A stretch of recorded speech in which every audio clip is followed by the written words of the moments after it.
We are back with Lachelle Yates with the Better Business Bureau, taking your questions so that you can keep your hard-earned cash from scammers. If you have a question, you can text it. The number is at the bottom of your screen, 336-379-5775. Remember, it's a text only, not to call. All right, Lachelle, let's talk about debit cards, credit cards, and when you use them at like a restaurant, for example.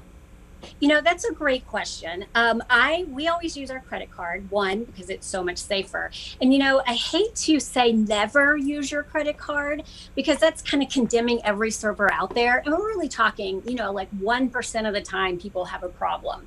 And so, you know, kind of weigh that if the server can't, you know, run your card right at the table. But so many places these days, they stand there and they run it right in front of you. So you really have to gauge your own risk, but you're safest if you use your credit card, if you do decide to go ahead and let the server take your card. Okay, but then we always have this someone who says, okay, but I'm using my debit card as a credit card. Ooh, now that's a great question. And, you know, I don't know the answer to that. Okay. I think that, you know, when you're using your debit card as a credit card, it's still your debit card. It still comes out of your bank account anyway. It does. Yeah, it does still come out of your bank account. Now, in terms of protections, because you used it as a credit card, does it give you the same protections as a credit card? That I'm not sure about. So if you are going to do that, check with your bank and see what they say. Good advice. This person says, I know you're not supposed to share your social security number with anyone, but what other info should we always keep to ourselves?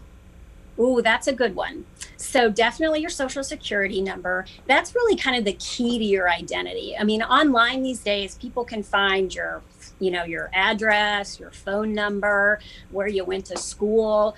Now, of course, the less you put out there yourself, I mean, a lot of us share that kind of information right there on our Facebook page. And, you know, their scammers are really just trying to compile a profile on you. So they may have your name and maybe your social security number, but they're going to need to know your past addresses. So if you've listed that somewhere, that can, you know, help them use you as a victim. So just the less information you put out about yourself, the better. Some's always going to make it online, but the more you protect yourself, the better.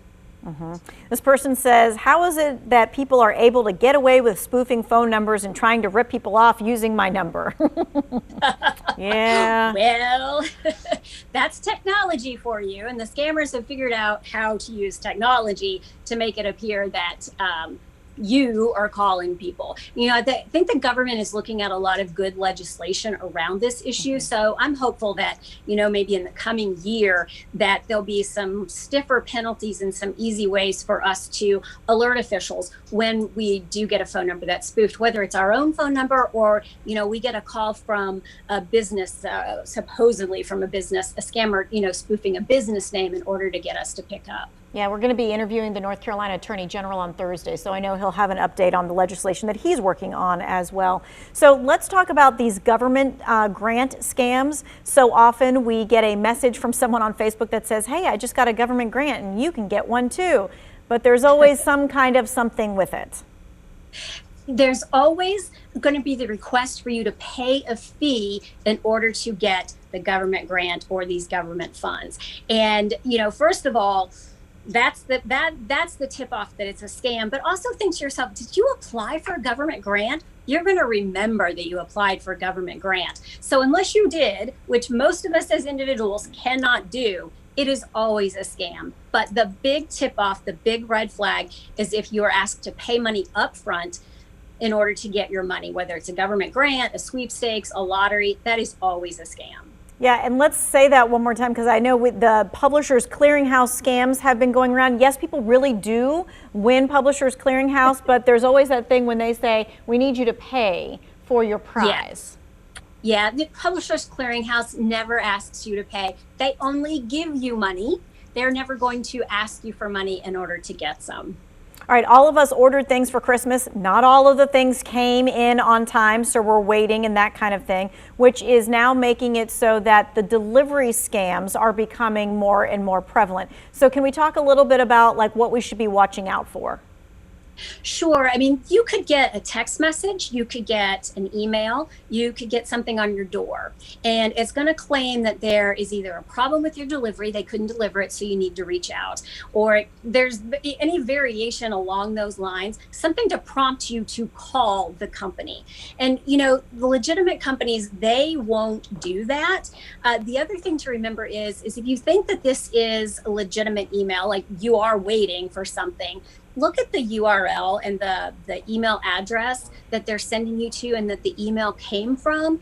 It's going to be very close to like UPS, but there's going to be some variation in there. So you really want to check that. That's a good way to know right up front if it's a scam. And really, you don't want to click on any link that you get by email or by text, because that could be downloading malware on your computer, or it could take you to a site where they're going to ask you for personal information in order to confirm who you are so that your package can be delivered.